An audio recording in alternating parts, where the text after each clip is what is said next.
the 168 hours newspaper. So my question is, Armenia is not only the first Christian nation officially in the world, but probably the most suffered Christian nation in the history. But we still managed to survive. But that's not the point. The point is that this is not only about history, about the well-known Armenian genocide globally recognized, but also even before that, during the whole history of the Ottoman Empire and after the Ottoman Empire, during the first years of the Republic of Turkey.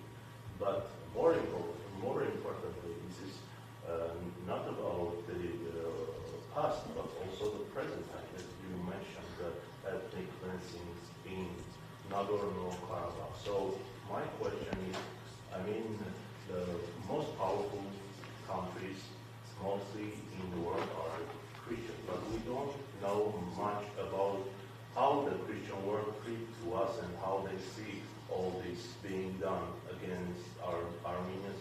Do we have the solidarity of the Christian world? And the second, not only the political prisoners and high-ranked clerics detained in Armenia, but also in Baku, the prisoners of war and the political prisoners illegally being held and tortured by the regime of Azerbaijani dictator Ilham Aliyev, including the former leaders, military and political, of the Republic of Artsakh. What could be done to release them, and what is being done to protect their rights there? Thank you.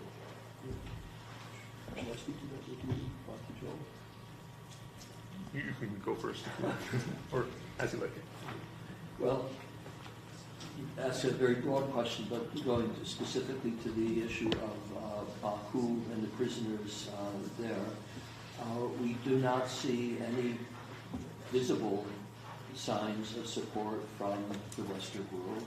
We know that the Armenian Prime Minister has publicly said that the Karabakh issue is closed, and presumably that also covers the case of the hostages in Baku. So it's reasonable to assume that the Prime Minister and the government here is not active to try to secure their release. If it's closed, it's closed. The church, on the other hand, says it's not closed, and this becomes a part of the problem between the church and the state at the present time. But you speak about the Christian world, and it's a mistake to think of the Western world as the Christian world. The Western world has Christian roots. There are many Christians there, but politically it doesn't function in the interest of the Christian world. That's not the way it operates. They're secular states and operate on the basis of material interests, economic interests, geopolitical interests, and the interests of Christians, say in Armenia, are quite frankly secondary and are often sacrificed to what they see as higher interests. At the present time, what we hear from people in the Western world is it's too bad what is happening here, but peace has the highest priority, and that these measures are actually required to secure peace for Armenia. This is the logic of the Western way of thinking.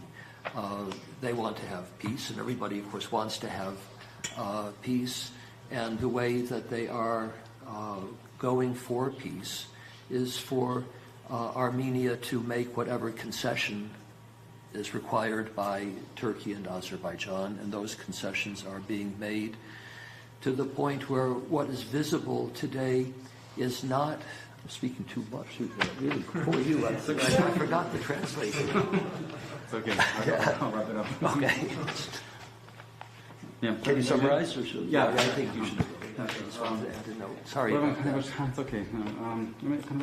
Line հարցը հայ, ես ուղղակի կանդադարում եմ Բաքվում գտնվող հա, քաղաքապետարներին, ես չեմ տեսնում ինչ տեսանելի ինչ նշան հա, աջակցության արևմուտքի հա կողմից, արևմուտքի կողմից, քանի որ նաև Հայաստանի վարչապետն հայտարարել է, որ Ղարաբաղի հարցը փակված է, եւ դա չեն կարող նայել բան խոսել ասենք ինչ որ հա ազատ արձակման մասին հա քաղաքապետարների, քանի որ նաև օրինակ բայց մյուս կողմից հայ առաքելական եկեղեցու ղեկավարը հա կազմակերպությունը նշում է որ ոչ փակված չի խնդիրը, այս դեպքում մենք ունենք ուրեմն բախում հա երկուսի միջև հա պետության եւ եկեղեցու միջև, բացապես քրիստոնյա աշխարհը մենք չենք կարող համարել որ հենց արևմուտքում բոլորը հենց ոնց քրիստոնեական աշխարհն է, որտեղ նաև կան տարբեր կրոնական հա կրոնասնական կամ ներկայացուցիչներ տարբեր կրոնների եւ ուրեմն նա նշեց որ խաղաղության մասին խոսք գնաց որ շեշտադրում է դրա վրա եւ համարում է որ խաղաղությունը դա ամենամեծ ամենաառաջին առաջնահերթությունն է եւ դրա համար պետք է նաեւ արվեն տարբեր զիջումներ որոնք տեսնում են որ արվում են զիջումներ որ նաեւ Թուրքիայի ու Ադրբեջանի կողմից է ներկայացված զիջումները եւ բոլորս ուզում ենք խաղաղություն բայց կան տարբեր ձերով նայում են այդ հարցին, բայց հիմա քանի որ մենք նայում ենք խաղաղություն Հայաստանի համար, այդ տեսանկյունից նայում ենք, դա է ամենագլխավորը։ Բայց դա հիմնական բանը, որ ասում որ արևմուտքում չենք տեսնում, որ տեսանելի չի այդ աջակցությունը, այդ հարցին ձեր բացացած։ May I just add one point and I'll make it very short for you. Have mercy on you. And that is that what we see happening today as a result of largely Western policy, not exclusively, but Western policy is behind it. We read in the media much about Armenia's pivot away from Russia and to the West. Եվ մենք ինչ որ տեսնում ենք, ինչ որ կատարվում է, հա, հիմնականում արևմուտքի քաղաքականության մեջ եւ նաեւ մամուլ տեսնում ենք, որ Հայաստանի այդ առանցքը, որը շեղում է Ռուսաստանից դեպի արևմուտք։ And it is true that Armenia has more problems today with Russia and has a new strategic partnership with the United States. That's a fact.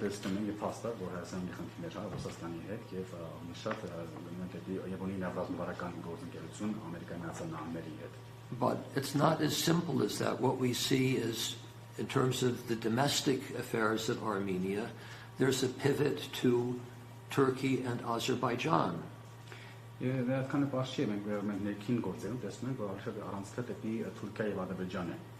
So if you take into account the kind of political repressive measures that we've heard about today and connect the dots, I think it's not unrealistic or it's not false to say that Armenia is undergoing a process of Azeri Turkification of its society. Եվ ինչպես տեսնում ենք այդ ռեպրեսիոնները միջոցներ որ ձեռնարկվում են անիրատեսական եւ կեղծ չէ տեսնել որ Հայաստանը այս բանին գտնվում է այդ ազերաթուրքիֆիկացման գործընթացի մեջ And Turkey and Azerbaijan demand this as a price for the peace which has not yet been signed. Թուրքիան եւ Ադրբեջանը պահանջում են այն քաղաքացիական գինը որ այն քաղաքացիական համաձայնագիր որ դեռ չի ստորագրվել. And Washington has very good relations with Turkey. It's a NATO member. Has good relations with Azerbaijan. It has good relations with many repressive regimes around the world. So why should it be particularly bothered about this process taking place here in Armenia? That's an observation. Thank you. I'm sorry, I forgot to thank you for your support. We really appreciate this in Armenia. And I forgot to ask, do you think this is a real peace? We can achieve a peace with this process, with the screaming violations of Armenians of Nagorno-Karabakh and the prisoners of war. I cannot really speculate. We know that the conditions for real peace don't seem to be fantastic. What we heard the Prime Minister say this morning is that now, for the first time ever, Armenia has had peace. Դե իմ չեմ կարող ինչ-որ սպեկուլատիվ ինչ բան ասեմ, բայց որ տեսնում ենք, որ պայմանները, տենց ֆանտաստիկ չեն, մենք լսեցինք վարչապետը, որ ասեց, որ կան հիմա խաղաղության համար, you said conditions for peace, Prime Minister said... He said that today Armenia, for the first time in its history, has peace. Առաջին անգամ բախումության մեջ այսինքն կա խաղաղություն։ And of course, the peace agreement hasn't been signed by Azerbaijan. Even that document hasn't been signed. Moreover, we should keep in mind the words of the prophet Jeremiah when Israel was under threat, and his words were, they say peace, peace, when there is no peace. Կանք քիշին գոնակ համակարգ, ջերմեն ասում են խաղաղություն, երբ որ չկա խաղաղություն։ Բայց նաև ասենք, որ այդ խաղաղության մասին խոսում, բայց երբ որ չկա նույնիսկ փաստաթուղթ ստորագրված Ադրբեջանի հետ այդ խաղաղության պայմանագրի մասին։ We haven't had peace during 3,000 years, so it's right. Oh, that there is peace now. Okay. Հիմա կա խաղաղություն, եւ չի եղել 3000 տարվա։